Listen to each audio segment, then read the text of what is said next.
యోహాను సువార్త 6వ అధ్యాయము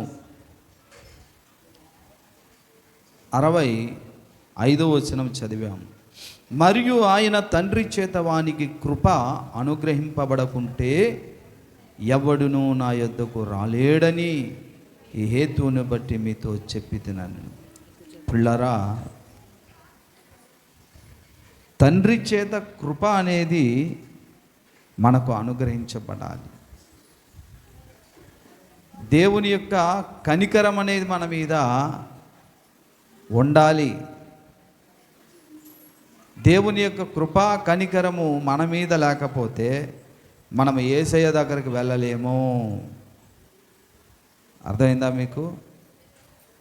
మీ భర్త రక్షణ పొందాలని నువ్వు ఎంతో ప్రార్థన చేస్తావు. మీ పిల్లలు రక్షణ పొందాలని ప్రార్థన చేస్తారు. మీ తల్లిదండ్రులు రక్షణ పొందాలని ప్రార్థన చేస్తారు. మీ అన్నదమ్ములు రక్షణ పొందాలని ప్రార్థన చేస్తారు. మరికొంతమంది స్నేహితులు రక్షణ పొందాలని ప్రార్థన చేస్తారు. చాలామంది చర్చికి వస్తుంటారు, ఒక్కోసారి మరలా వెనక్కి వెళ్ళిపోతుంటారు. అసలు ఎందుకు ఇలా జరుగుతుంది అని అంటే, తండ్రి చేత వానికి కృప అనుగ్రహింపబడకుంటే ఎవ్వడూ రాడట యేసయ్య దగ్గరికి. అంటే మనము ఏమని ప్రార్థించాలి? దేవా, నీవు నా కుటుంబం పట్ల, నా అన్నదమ్ముల పట్ల, నా భార్య పట్ల, నా యొక్క భర్త పట్ల, పిల్లల పట్ల నీ కృప అనుగ్రహించు తండ్రి. అప్పుడు రక్షకుడైన యేసయ్య మాకు దొరుకుతాడు. హల్లెలూయా, హల్లెలూయా. కనుక పిల్లరా, దేవుని కృప ఎవరికైతే అనుగ్రహింపబడలేదో ఎప్పుడు వారు యేసయ్య దగ్గర రారు, నరకానికి వెళ్ళిపోతారు. అదొక కారణం. మరో విషయాన్ని అపోస్తలుడైనటువంటి పౌలు అపోస్తల కార్యములో ఒక విషయాన్ని చెబుతున్నాడు. అపోస్తలుల కార్యం 13వ అధ్యాయము చూడండి, 44వ వచనం నుండి కూడా చదువుదాం. మరుసటి విశ్రాంతి దినమున దాదాపుగా ఆ పట్టణమంతయు దేవుని వాక్యం వినుటకు కూడి వచ్చాను. యూదులు జనసమూహములను చూచి మత్సరముతో నిండుకొని దూషించుచు పౌలు చెప్పిన వాటికి అడ్డము చెప్పిరి. అప్పుడు పౌలు బర్నబాయు ధైర్యముగా ఇట్లండ్రి, దేవుని వాక్యం మొదట మీకు చెప్పుట ఆవశ్యకమే, అయినను మీరు దాన్ని త్రోసివేసి మిమ్మును మీరే నిత్య జీవమునకు అపాత్రులుగా ఎంచుకొనుచున్నారు. చాలు.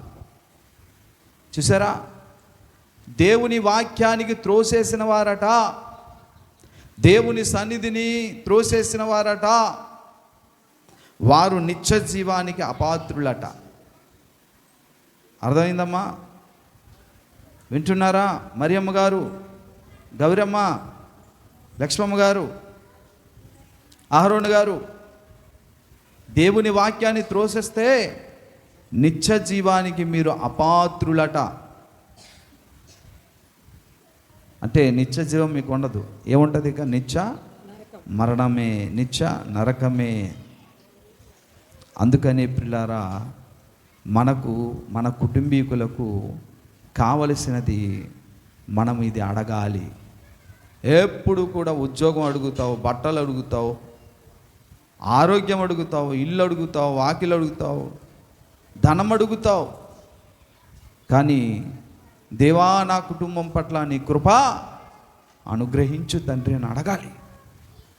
దేవుడి కృప అనుగ్రహించబడకపోతే ఎవ్వరూ యేసయ్యను నమ్మలేరు, యేసు దగ్గరికి రాలేరు. యేసయ్య చెప్పాడు ఆ మాట. అందుకనే మన ప్రార్థనలలో అత్యవసరంగా మనం చేయాల్సినటువంటి అసలైన అంశం ఏంటంటే, దేవా, నా కుటుంబం పట్ల నీ కృప చూపు. కృప ఎందుకు చూపాలి? యేసు మనకు దొరకాలి, యేసు దగ్గరకు మనం వెళ్ళాలి. యేసు దగ్గరకు మనం వెళ్తే మనకేం కలుగుద్ది? నిత్య జీవానికి మనము వారసులం అవుతాము, నిత్య జీవానికి మనము నిర్ణయించబడతాము. దేవుని స్తోత్రం. హల్లెలూయా, హల్లెలూయా. కనుకనే ప్రియులారా, మీరు గొంతుమ్మ కోరికలు కారకండి. వ్యర్థమైన వచనాలు పదాలతో పిలిచి దేవుణ్ణి ఇసుకు తేకండి. సరాసరి ప్రార్థన ఈసారి ఈ రెండవ రాకడ దగ్గరైపోతుంది కాబట్టి మనం చేయాల్సిన ప్రార్థన ఏంటండి చెప్పాలి? విన్నారు ఇప్పుడు. ఏం చేయాలమ్మా? దేవా, నా ఇంటి పట్ల, నా అన్నదమ్ముల పట్ల, అక్క చెల్లెల పట్ల, బిడ్డల పట్ల ఏం చూపించాలి? కృప ఉంటే వచ్చే లాభం ఏంటి? యేసు దగ్గరకు వస్తే లాభం ఏంటి? నిత్య జీవానికి పాత్రలు. హల్లెలూయా. అర్థమైందా? ఎప్పుడు మీరు ఉద్యోగం కోసం, ఆరోగ్యం కోసమే వద్దు. ఉద్యోగం, ఆరోగ్యం, ఐశ్వర్యం కలిగి నరకానికి వెళ్ళి యుగయుగాలు కాలిపోయే బదులుగా అవేవి లేకపోయినా ముందుగా మనకు కావలసింది దేవుని యొక్క కృప. యేసయ్య చెప్పిస్తాడు, ఆయన నా తండ్రి వలన కృప అనుగ్రహింపబడకుంటే ఎవడును నా యొద్దకు రారు. ఒకవేళ వచ్చినా వాడికి ఏదో వ్యాధి వస్తుంది, రోగం వస్తుంది, సమస్య వస్తుంది. అది యేసు నామములో ప్రార్థన చేయగా పాస్టర్ గారు చేస్తారు, సంఘం చేస్తారు, వాళ్ళు నమ్ముతారు. రోగాలు, వ్యాధులు, బాధలు పోతాయి, సమస్యలు పోతాయి. ఇక యేసయ్యకు నాకు సంబంధము లేదని వెళ్ళిపోతాడు. ఆ బ్యాచ్లో నువ్వు నేను ఉండకూడదు. చూసారా, వాళ్ళు యూదులే, మళ్ళీ దేవుని ప్రజలే, కానీ పౌలు వాక్యాన్ని అడ్డగించారు, దేవుని వాక్యానికి తృణీకరించారు. దేవుడు సంకల్పాన్ని వారు కాదన్నారు.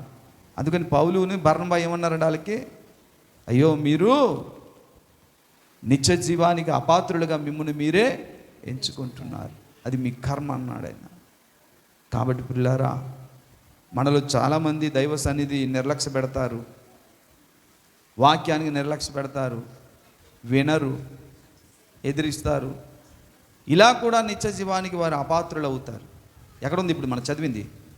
అపోస్తుల కార్యము 13వ అధ్యాయము 44 నుంచి చదివాము. యోహాను సువార్త 6వ అధ్యాయము 65 నుండి కూడా మనం చదివాము.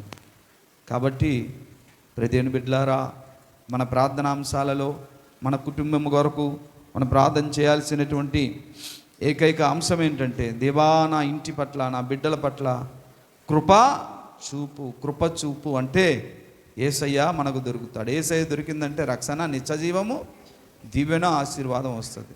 అందుకనే ప్రతి నిత్యము దేని కొరకు కనిపెడితే ఆయనకి ఇష్టమట. ఎంత చక్కగా చెప్తాడండి. కీర్తనల గ్రంథము 146 10వ వచనం, గుర్రముల బలమునందు ఆయన సంతోషించడు, నరుల కాలి సత్తువు యందు ఆయన ఆనందించాడు, తన యందు భయభక్తులు గల వారి యందు, తన కృప కొరకు కనిపెట్టు వారి యందు యెహోవా ఆనందించు వాడై ఉన్నాడు. హల్లెలూయా. ఇక్కడ దేవుడు క్లూ ఇస్తున్నాడు, గమనించండి. ఏంట క్లూ అంటే, ఎప్పుడో దేవుడు నిత్య జీవానికి నిర్ణయిస్తే మరలా ఇప్పుడు వీళ్ళకి ఏమి రక్షణ లేదంటే ఎందుకు లేదు? దేవుడు అనంత సంకల్పం ఏంటంటే తన కృప కొరకు కనిపెట్టాలట. దేవుడు ఆనందిస్తాడట. తన కుమారుని ద్వారా నిత్య జీవాన్ని కూడా ఆయన మనకు నిర్ణయిస్తాడు. హల్లెలూయా. ఏం చేయాలి ఇప్పుడు మనం చెప్పండి? ఏం చేయాలి? ఎందుకు కృప కొరకు కనిపెట్టాలి? నిత్య జీవం కొరకు. నిత్య జీవం ఎవరి ద్వారా వస్తుంది? యేసయ్య ద్వారా. యేసయ్య ద్వారా మనం కలగాలంటే తండ్రి అనే దేవుడు కృప చూపాలి. ఆయన కృప చూపాలనుకుంటే మనం ఎవరిని అడగాలి? తండ్రి అనే దేవుణ్ణి యేసు నామములో అడిగినప్పుడు ఆయన కృప, రక్షణ మనందరికీ వస్తుంది. హల్లెలూయా. ఏండి, వాళ్ళకే, ఇంటి వాళ్ళకే కావాలా? మనకు అక్కర్లేదా? మనకు కావాలి. ఎందుకంటే చాలామంది శిష్యులు ఆయన దగ్గరకు వచ్చి తిరిగి వెనక్కి వెళ్ళిపోయారు. యూదులు కూడా దేవుని నమ్మి తిరిగి వాక్యానికి వ్యతిరేకంగా వెనక్కి వెళ్ళిపోయారు. కాబట్టి అందరికీ కావాలి. కొత్తగా వచ్చిన వాళ్ళకి కావాలి, పాతవారికి కావాలి. దేని కొరకు?